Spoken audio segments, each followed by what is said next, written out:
ఒక్కొక్కటిగా సరిదిద్దుతున్నాం, ఒక్కొక్క వ్యవస్థను ప్రక్షాళన చేస్తున్నాం. ఈరోజు ఉన్న కష్టాలకు ప్రభుత్వ ఉద్యోగులకు రిటైర్మెంట్ బెనిఫిట్స్ ఇవ్వాలంటే కష్టంగా ఉంది. విద్యార్థులకు కాలేజీలకు ఫీజు రియంబర్స్మెంట్ ఇవ్వాలంటే కష్టంగా ఉన్నది. షాదీ ముబారక్ కళ్యాణ లక్ష్మిని అమలు చేయాలంటే కష్టంగా ఉన్నది. ఆ కష్టాలను ఎదుర్కొంటూనే సరిదిద్దుకుంటూనే ఈనాడు ఈ రైతుల కోసం 9 రోజుల్లో దాదాపుగా 9,000 కోట్ల రూపాయలు ఇవ్వాలి. అగ్రికల్చర్ యూనివర్సిటీలో మీతో కలిసి ఈ రైతులకు వ్యవసాయం దండగ కాదు, వ్యవసాయం పండుగ చెయ్యాలి. వ్యవసాయం అంటే 10 మందికి సాయం చేసే వృత్తి. వాళ్ళు కష్టాలలో ఉండి వాళ్ళు కాలిపోతున్న 10 మంది కడుపు నింపాలని ఏ రైతాంగం కష్టపడుతుందో ఆ రైతాంగానికి రైతు భరోసా పథకం ద్వారా ఈనాడు ప్రారంభించి 9 రోజులు తిరిగే లోపల దాదాపుగా 9,000 కోట్ల రూపాయలు 1,49,00,000 ఎకరాలకు 70,11,984 మంది రైతులకు రైతు భరోసా పథకం కింద నగదు బదిలీ చేయడానికి ఈరోజు ఇక్కడికి వచ్చిన మిత్రులారా, ఇన్ని కష్టాలున్నా ఇన్ని నష్టాలు రాష్ట్ర ప్రభుత్వానికి ఉన్నా రైతాంగాన్ని ఆదుకోవాలి. రైతు బాగుంటే రాజ్యం బాగుంటుంది. ఇవాళ రైతు చేతుల నగదు ఉంటే అప్పులోల చేతుల బలి కాకుంటాడు. అప్పులకు మిత్తీలకు ఇవాళ వెళ్ళి రైతు బలి కాకూడదన్న ఏకైక లక్ష్యంతోనే ఈరోజు ఈ కార్యక్రమాన్ని తీసుకున్నాం.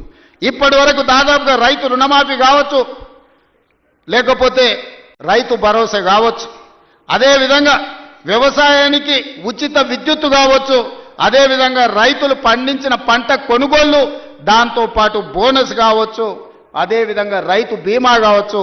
ఈ 18 నెలలల్లా కొనుగోలుతో సహా మొత్తం కలిపితే 1,01,728 కోట్ల రూపాయలు ఖర్చు పెట్టిన రాష్ట్రం తెలంగాణ రాష్ట్రం. ధైర్యంగా పైసకు లెక్క చెప్తా రేపు అసెంబ్లీలో.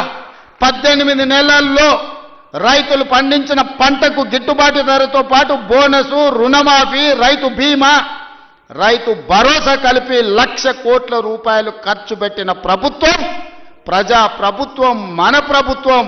ధైర్యంగా గ్రామాలకు వెళ్ళి చెప్పండి. ఏ గ్రామంలో అయినా సవాలు విసురుదాం. ఆ 10 సంవత్సరాలలో వాళ్ళు చేసిన రైతు రుణమాఫీ ఎంత, 1 సంవత్సరంలో మనం చేసిన రైతు రుణమాఫీ ఎంత. గ్రామ సభలు పెడదాం, గ్రామాలలో చర్చ పెడదాం.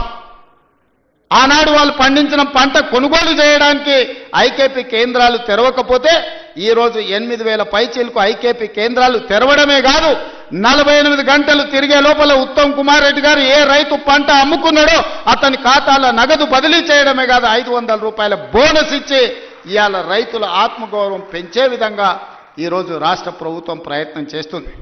ఆనాడు ధరణి పేరు మీద దోపిడీ చేస్తే, ధరణి కొంతమంది దోపిడీదారులకు చుట్టమైతే భూభారతి చట్టాన్ని తెచ్చి పేదలకు అండగా నిలబడి ఈరోజు పొంగులేటి గారు గ్రామాన గ్రామ సభలు పెట్టి రైతుల సమస్యల్ని పరిష్కరించే ప్రయత్నం చేస్తున్నాం.